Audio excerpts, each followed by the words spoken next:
surah Abasa.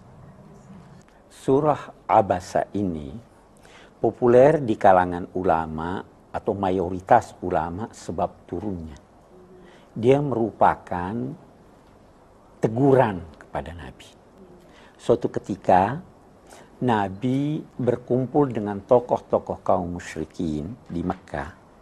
Beliau memberikan dakwah kepada mereka, ajakan untuk beriman, karena beliau merasa bahwa kalau mereka beriman dengan mudah yang lain ikut.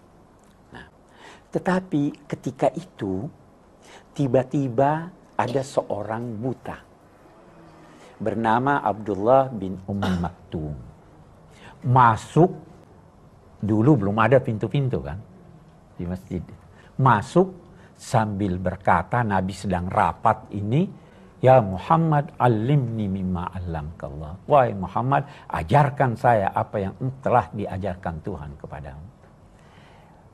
Abdullah ibni Ummi Maktum dengan suaranya yang keras ini pastilah mengganggu yang lainnya. Maka Nabi, menurut riwayat yang populer ini, mukanya masam, abasa, watawalla, dan dia berpaling tidak mau lihat. Melihat keadaan ini, Nabi Muhammad SAW ditegur. Abasa watawalla, bermuka masam dia dan berpaling, anja'ahul a'ma, bahwa dia telah didatangi oleh seorang tunanetra. Ada ulama, terutama ulama-ulama dari kalangan Syiah, menolak sebab turun ini. Dia katakan tidak mungkin Nabi itu bermuka masam. Beliau kan ini seorang yang sangat-sangat akhlaknya sangat tinggi, dipuji oleh Tuhan. Wa innaka la ala khuluqin azim. Masa dia mau bermuka masam? Oke. Mari kita berpikir dulu. Saya cenderung menguatkan pendapat mayoritas. Dan hemat saya, ini adalah pujian luar biasa kepada Nabi. Kita mari lihat. Kira-kira kalau sekarang ini ada pembesar lagi rapat. Tiba-tiba ada orang masuk. Kira-kira bagaimana sikapnya? Dimarahi. Kalau dia cuma tegur, bong, maaf lagi ada ini. Sudah bagus atau tidak itu? Kalau dia tidak tegur, hanya mukanya berubah. Lebih bagus lagi. Lebih bagus. Inilah yang dilakukan oleh Nabi. Nabi itu manusia juga.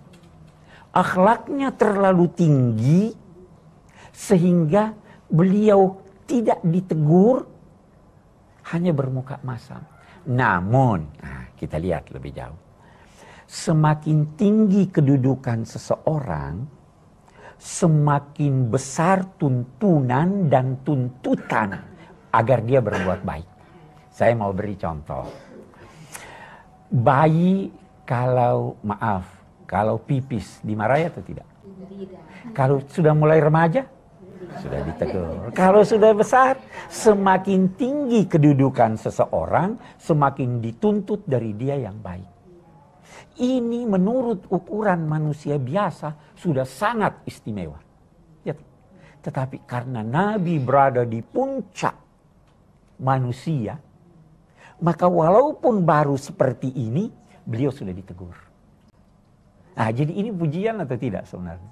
Memang kita akui akhlaknya sangat tinggi, kedudukannya sangat tinggi. Itu sebabnya ada dikatakan dalam rumus ulama-ulama, hasanatul abrar, sayyiatul muqarrabin.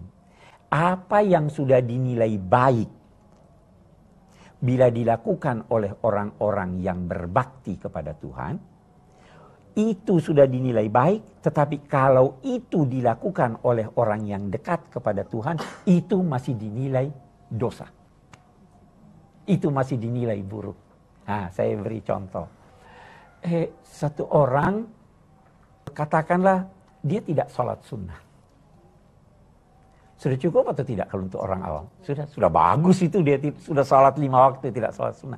Tapi kalau dia itu seorang yang dekat kepada Tuhan, Anda tidak salat sunnah itu bisa dinilai keburukan. Ya kan? Jadi semakin dekat kepada Allah, semakin banyak tuntunan. Nah, ini Nabi dituntut, kamu keliru. Kenapa kamu bermuka masam? Mestinya kamu tidak bermuka masam.